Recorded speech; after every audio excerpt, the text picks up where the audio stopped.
What I want to do today is we're going to look back at some of your favorite topics and ideas from the previous year. And I'm going to give you some different clips that I believe will speak to you to reinforce some of what we talked about and help you strengthen your leadership as you go from one year into the next. Now, we started off the year with very important learning about the 8 habits of great leaders.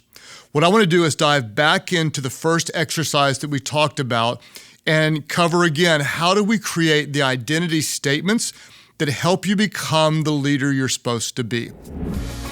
So, in order to create the right habits to get the desired results, let's get to work. I'm going to give you some application. This is your assignment. I want to encourage you to do it with your team, and we're going to create 2 identity shaping statements. The first one we're going to create is what I call an I am statement. And the second one is an I do statement. I am and I do. And I'm going to walk you through this, and I want you to do this exercise. We're going to start with an I am statement. And in one sentence, what you're going to do is you're going to try to answer the question, what kind of person do I want to become? Or what kind of leader will I be? This is who before do. And to help you process your answer, I'm going to just talk about like 2 common leadership desires. When I work with people, a lot of leaders say, hey, I want to be more organized, or some leaders say, I want to care more about my people. And so let's say that's one of those is your goal. You're going to write an I am statement, and using your hypothetical goal, you might say this, I am, what am I? I am an organized leader. Or your I am statement might be, I am a leader who cares about people. Now, in your mind, you might be saying, but I'm not. It doesn't matter. We're going to declare what we want to be. We're going to put it in present tense. I am an organized leader. And I want to encourage you, if you want to be creative with this statement. You can add some color to it. You might say, I'm an organized, productive, results-producing leader. Whatever it is, make it your own. And the first thing what I want you to do is I want you to create your I am statement, who before do. Now, we're going to create your I do statement. What is it that you do? Based on who you want to be, what is it that you do? Based on the leader you want to become, what's one habit that you need to create? Remember, the most successful people create specific habits to get the desired results. So what new habit will reinforce who you want to become? Now, if you're becoming an organized leader, you might look at an organized leader and look at some of their best habits and pick one small habit. That's your assignment. I am an organized leader. I do this one thing, and you're adopting one new, very specific small habit and just one. So you might say, if I'm an organized leader, I plan my day the night before. That's what organized leaders do. Or you might say, I prioritize the top 3 items to do each day before the day starts. Whatever it is, you're going to create your I am statement and your I do statement. Let's say your I am statement is, I am a leader who cares about people. So you're going to ask, well, what do leaders who care about people do? And then you're going to make one I do statement. And you might say, gosh, okay, the people that I know that really care about people, they listen way more than they talk. So your I do statement might be, I ask 3 questions before I say anything. So you have an interaction with someone, and you're going to ask them 3 questions because you're focusing on caring about them. Or you might say, you want to express more gratitude to the people on your team. So you say, every day I write 1 note or send 1 text of gratitude. That might be your I do statement. Very simply, I am, my I am statement, and I do, my I do statement. And what you might want to do is you might want to put it on a screensaver on your computer or on the home screen of your phone. You might write it on lipstick on your bathroom mirror or whatever. You may even consider posting on social media for accountability. Tag me and I will cheer you on. Why does this matter? James Clear says this, and I love this quote of all his amazing content. This is one of my favorite quotes. He says, every action you take is a vote toward the type of person you wish to become. No single instance will transform your beliefs, but as the votes build up, so does the evidence of your new identity. Let me say it again. He says, every action, every little bitty I do thing, every little action you take is a vote toward the type of person you want to become. And no single instant transformed your whole beliefs, your identity. But as the votes build up, so does the evidence of your new identity. Now, if that content was helpful to you and you want to hear more on the same subject, I would encourage you to go back and listen to episodes 122, 124, and 126 to get all of the principles for building better habits. Also, we have a free resource for you that our team put together. It's a quick reference guide to all of the identity statements to help you get started. If you'd like a copy of that, go to Life.Church/great-habits, and we can get you that free resource. Next up, you're going to enjoy this. I want to share with you a clip from the CEO of the Dallas Mavericks. It may have been one of my favorite interviews of all time. Listen to this wisdom from St. Marshall. I want to fast forward, and I apologize, 35 years. I want to ask you about how and why you last. Okay. I want to, there's so many, but I want to fast forward to the Dallas Mavericks because this is fascinating to me. So you're at AT&T. You're not in the NBA, and Mark Cuban. No. And I had retired. You're retired. I retired after 36 years. So that's enough. Mark Cuban sees something in you, which is fascinating. I want to hear a little bit about what he saw, and then when you came in, it had to be. There's got to be 1,000 crossover principles of leadership that are true everywhere, and there had to be 1,000 new things that you hadn't seen before. Can you tell me a little bit about that journey? Yes. So when Mark called me, and I did not know him, I guess, everything broke out at the Mavs, and somebody told him my name came up a few times, and I get this call from this person who I really did not know.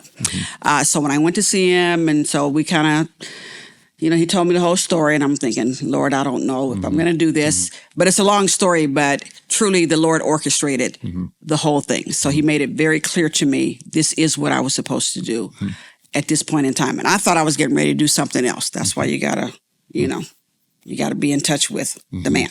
Okay, so I ended up accepting the job, not knowing a thing about the business of basketball. Huge basketball fan, but didn't know a thing about the business of basketball. And Mark told me, don't worry about that. He said, I need a leader. And basically his mandate was to transform the culture. He said, I know about the work you've done at AT&T. I need that here. I need a leader. I will teach you and others will teach you the business of basketball. I thought, okay.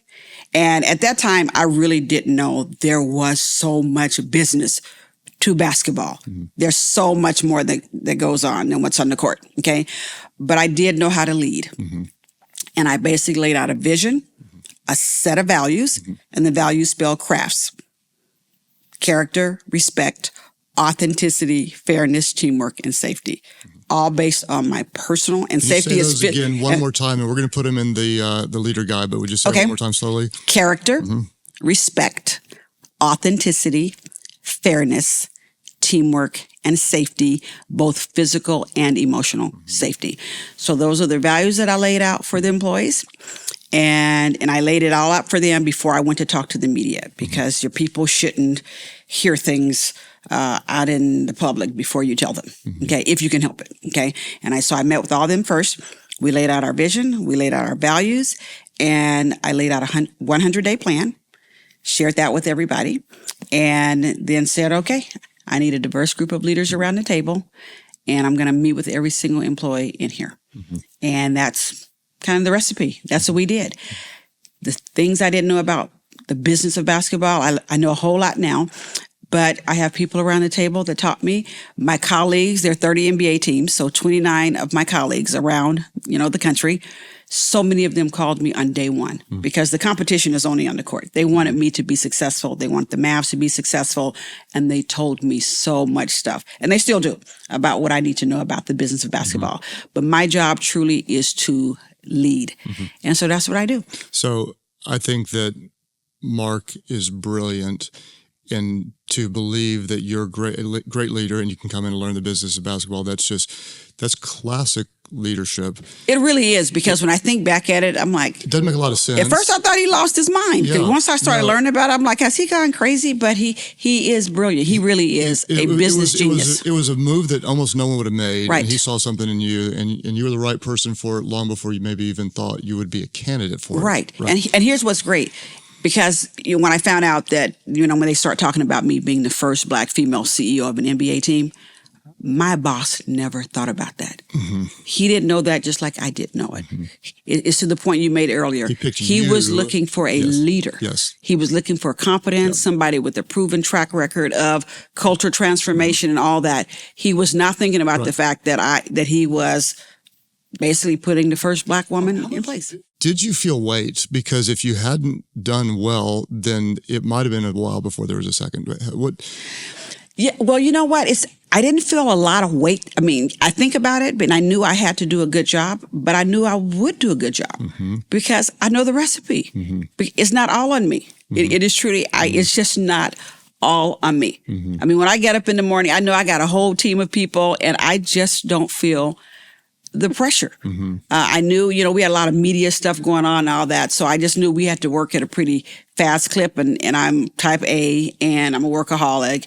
But I actually integrate. So I have my family. So I got a pretty good balance. I mean, at this point, I had 36 years of experience, 37 by that point.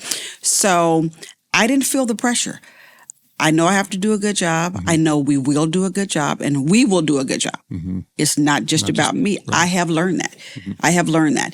Gone are the days when I had all the pressure on me because those days led to an ulcer, led to just all kind of stuff. Gone are those days. I rely on the people. Yes. So I want our community just to let this soak in for a minute because what you're saying is brilliant. So you're walking into an industry that you love but don't understand. Correct. And so you know that if you come in and if you cast a very clear vision, if you create the right culture by clearly articulating, communicating, demonstrating the right values, choose the right people who will create the right systems, then you can change the direction to go in the vision that's desired. And that applies to everywhere. Any type of organization. Everywhere. Anywhere you go. Everywhere. In fact, when I talked to a new employee one time, he said, Sen, it never dawned on me the importance of values. And he was one of the new employees. He could feel the difference between kind of what happened, when he walked in, how it was, and then a year or so after we were there. And he said, I never thought that should be something I should ask an employer about. What are the values? And our values, and here's what I told our team. I said, these values will be on the walls because, you want to have it laid out and all that. And I got the hashtag for each one of them. Right. Like authenticity is hashtag do you. And we describe what that means to do you and all that. But I told them these values will not just hang on the walls, but they will operate in the halls. And here's what that looks like. And then we'll give examples. And then I'll say, and we will call each other out when we don't see it. Well, you can just feel the love that Sent has for the people that she leads. And this is such an important quality that we all need to develop if we're going to be effective leaders. And I just want to tell you, if you have not heard the entire conversation with Sent, please stop this right now and go to episode 136. It is a conversation that really will empower you and give you insight from one of the best leaders who's led effectively for decades. Next up, we're going to hear from somebody that is very, very powerful and helpful, Amy Porterfield. She's been called the queen of online marketing, and she is an expert. In our conversation, she talks about working through some of her insecurities because, let's be honest, we all have insecurities, right? And she's going to teach you how to grow in your leadership confidence. Here's Amy. Can you tell me, because this might help some people that are listening right now, how did you work through some insecurities to grow in your confidence as a young and aspiring leader? I have been very insecure for a lot of my journey, to be quite honest. It's ebbs and flows for sure. And I think where I really started to notice it is when I started to build my own business. And so I was in corporate for many, many, many years. And definitely the insecurities came up there, but I wasn't in charge of really big projects. But when I went out on my own and became my own boss, every insecurity that could come flooding in did. I didn't feel like I was enough. I didn't think I was strategic enough. I didn't have the right answers. I didn't have enough education. I didn't look the part. Like all the different things came up. And so I've navigated those for a really long time. And in my book, I talk about this difference between confidence and courage. And I didn't have a lot of confidence, but I don't think you start out with a lot of confidence. I feel confidence is earned, but courage is that faith that you have in a higher power or in yourself. And so I've had to rely on courage a lot of the way through my journey. And it's absolutely been something that's helped me immensely. That's an interesting perspective. I haven't heard someone share kind of that contrast before between courage and confidence. And to me, it's almost like you need confidence and a little stupidity, right? When you're starting out, it's just like you don't even know what you don't know.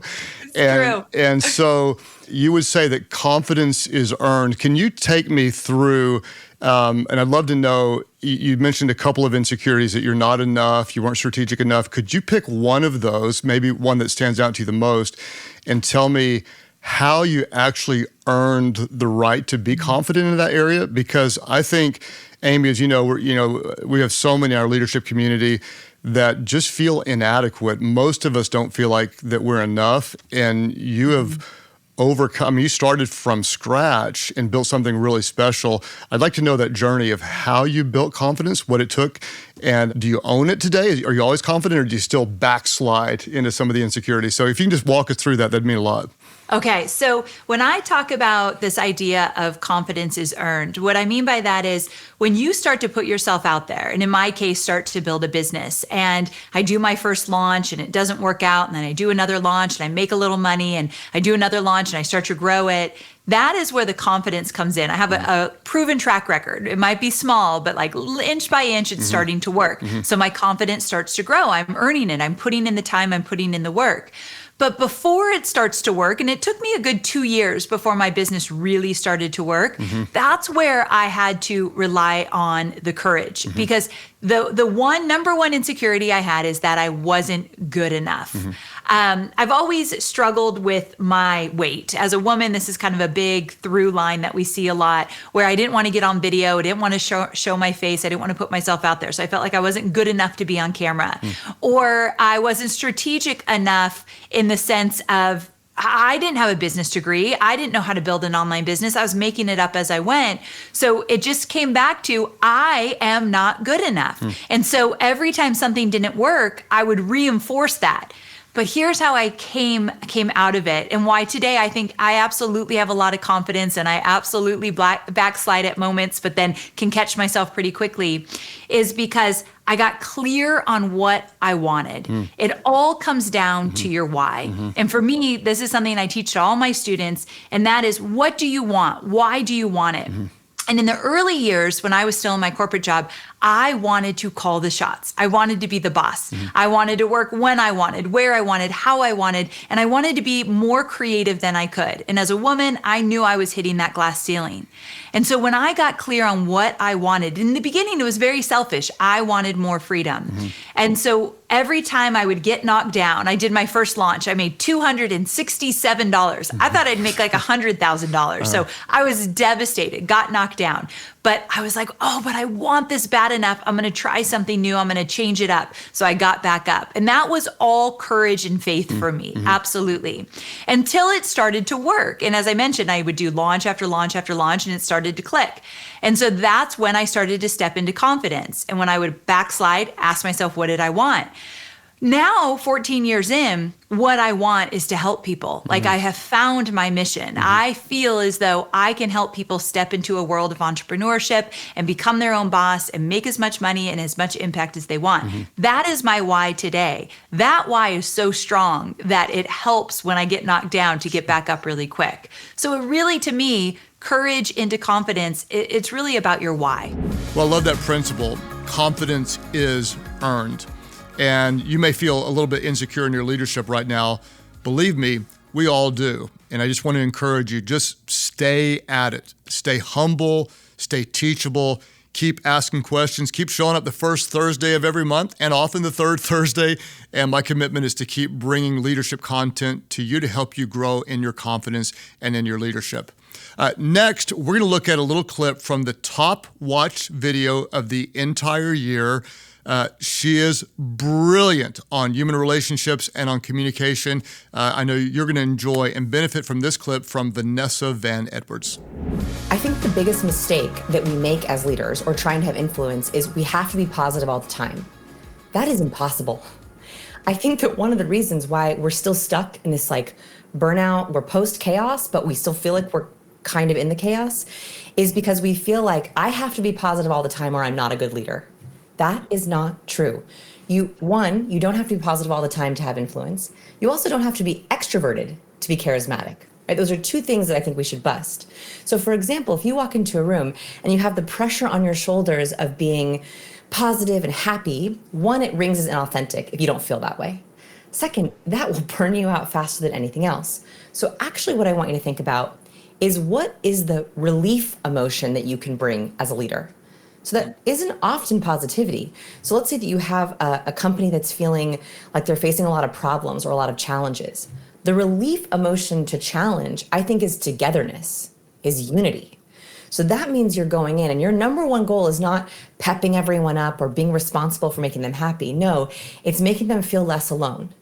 And so your approach is, hey, I know we're in it. I know we're in the muck. You are not alone. I feel it too. I woke up today a little bit worried. You're so good at this. When you talk about humility, I think an aspect of humility is sharing the relief emotion. So togetherness, we're in it together, but we're going to figure out how to do it. Here's how we're going to solve it. Or let's say that you feel like your team is burnt out. Well, then all you're bringing is not necessarily positivity. What you're bringing is resetting. How can you reset the energy? How can you bring a refuel in? And that's not necessarily positive, but it's more of an emotion that matches. And then I think people search to you for, this person is bringing me answers. They're bringing me relief. Well, I think that's good news, right? That you don't always have to be positive and you don't have to have it all together, but you do have to be authentic in your leadership. And we say that all the time, that you need to really be real. Bring the whole you to whatever you're leading, because people would rather follow a leader that's always real than one that's always right. And Vanessa has so much more wisdom. Her video has almost 750,000 views on YouTube, and she dives deeper into the skills and techniques of you-focused communication. She talks about how do you communicate with charisma, and she talks about how to ask great questions to really overcome being what she calls herself as a recovering awkward person. So this is episode 118. If you want to check it out, or just type in my name and Vanessa Edwards on YouTube and it will come up there. Now, our last clip is from episode 134. And this is one of my favorite teachings that I've done in a long time. I talk about being strategically unreasonable.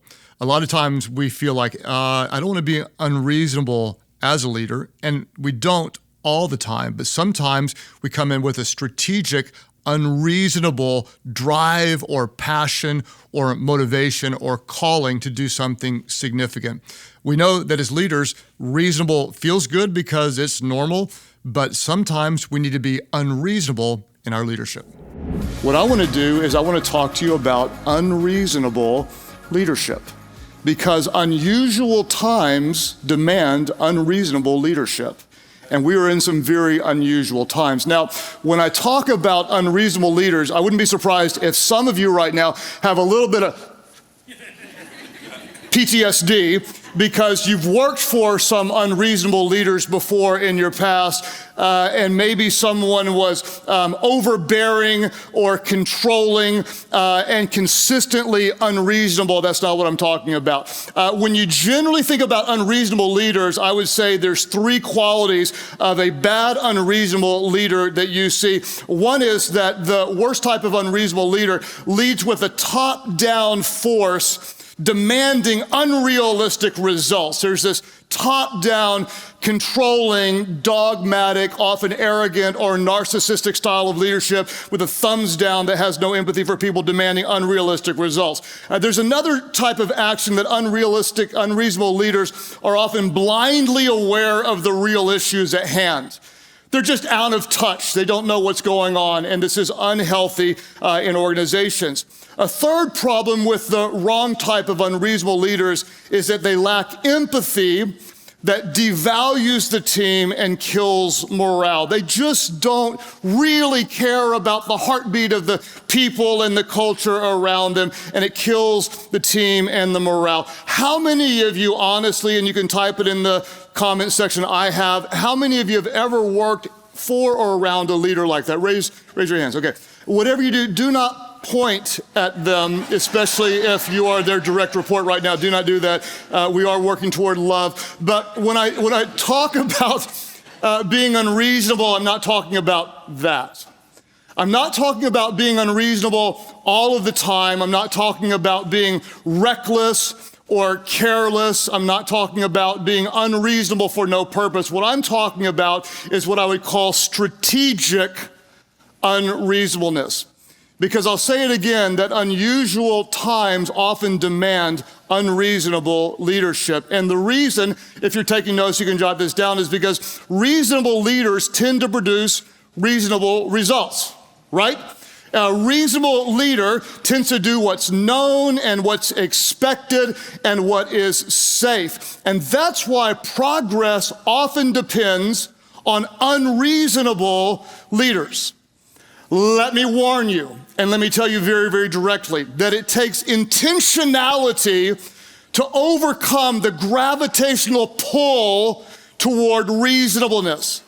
It takes intentionality, it takes initiative to overcome the gravitational pull toward being reasonable in your leadership. And it's not because being reasonable is bad, it's just because being reasonable is easy. It's reasonable. Reasonable leaders are rarely controversial. When you're reasonable in your leadership, it doesn't often require risk. Reasonable leaders rarely rock the boat, and people rarely criticize reasonable leaders. But you are not the normal type of a leader. You know that you have a higher calling, you have a deeper passion, you have a burning fire within you that knows that you weren't created here just to add temporary value, but you're here to make a difference that will outlast you. And so if you want to break out of what is and break into what could be, there will be times, I promise you, you will need to be strategically unreasonable in your leadership. As a leader, I want to encourage somebody here. In the middle of a really difficult time, I dare you to dream some unreasonable dreams. I dare you to think even bigger. People who do 5 times as much of you, let me promise you, they're not 5 times as smart as you. They just think 5 times bigger. They just think bigger. Don't get trapped in thinking reasonably. If you love what you have, keep doing what you've been doing.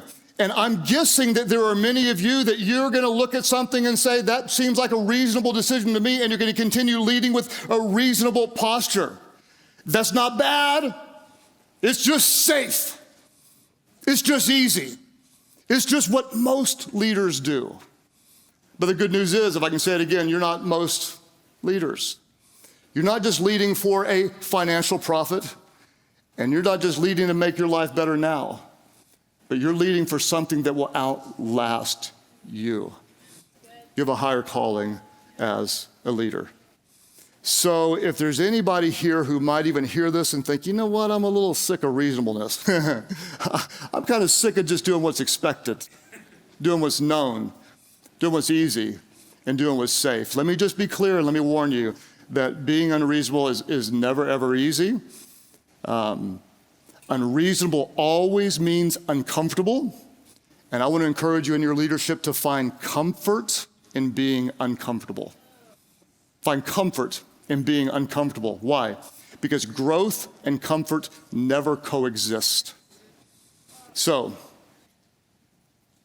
who are you? Who are you? You're a leader. You're a leader.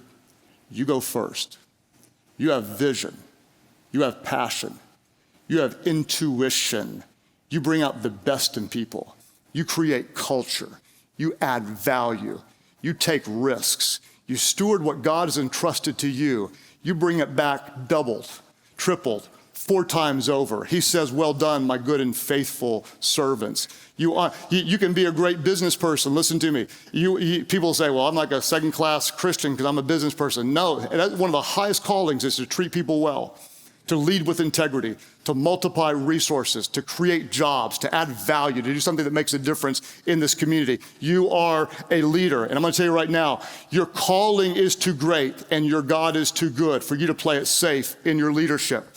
When may you be unreasonable? You may be unreasonable when you sense apathy, and then you step in with unreasonable vision. You may be unreasonable when you see selfishness, or when you smell entitlement, or when you hear baseless excuses from a team that you know you can pull more out of them. You may be unreasonable when you've been leading from a posture of comfort rather than standing up with a boldness of faith. You may lead with unreasonableness when someone tells you why something can't be done, but you know you serve a God who says all things are possible with him. So I would say to you in your leadership, what are you waiting for? It's a very unstable time that demands some unreasonable leadership with integrity, leadership with heart, leadership with core, leadership with conviction, leadership with passion, leadership that stands up and says we can make a difference in this world. There's opportunities to solve, there's problems to be solved, there's opportunities to be seized, and you just look at it and say, somebody's got to do something about this. Might as well be a Bible app, might as well be us. 500 billion downloads a few years later, 500 million. So there's a problem, someone needs to solve it. It might as well be you. It's time to be unreasonable in your leadership. So let our good God awaken you, stir within you, encourage you, stretch you, and inspire you, provoke you to dream unreasonable dreams, to attempt unreasonable things, to lead with unreasonable faith, and watch our God do exceedingly and abundantly more through your leadership, which will impact the world for generations to come. So as we move from one year into the next year, I just want to remind you that there is more in you. Whether you look back and think, wow, that was a really effective year of leadership. Or you may look back and think, I struggled quite a bit. Whatever it is, what I want you to do is I want you to look back and assess your leadership and ask yourself, what can you learn? What did you do well? And what can you do better? What are the specific growth areas that you want to study to push into as you move into a new year? And if you find yourself succeeding wildly or maybe struggling miserably, please know that if you're not dead, you're not done. There is so much more in you. On a side note, I was talking to a business leader this week that just sold a big portion of his company and made a lot of money. And oddly enough, he felt empty, he felt defeated, and he felt discouraged. What's interesting is he had worked so many years toward this goal, and when he achieved the goal, he felt dissatisfied. He felt like there must be something more. And we had a very intimate, very meaningful talk, and I tried to help him realize that there is so much more. What he felt like was a finish line felt defeating to him because he had set a goal to reach this significant milestone, and he had crossed the finish line. I told him another way to look at it is, let's not say it's a finish line, but let's pretend like it's a starting line. In other words, it's 1st and 10. In other words, you just crossed a line, and now the chains have moved. And think about all the opportunities you have now to impact more people. Wherever you are, I just want to tell you, it's 1st and 10. Whatever happened in the past, it's gone. You have more opportunities to impact more people and make a bigger difference than ever before. Don't let any voice talk you out of being the leader that God created you to be. I believe it's my calling to walk alongside you, to love you, to cheer for you, to invest in you, and to help you get better in your leadership. Be serious about it. Remember, get the leader guide at Life.Church/leadership podcast. And if you're a part of our community, share it Invite others to be out there with us. Join in every single month. If you haven't rated or reviewed the content, write a review. That'll help us reach more people. And let me tell you what's coming up in the next episode. I've got a very powerful conversation with a good friend of mine, Louis Giglio.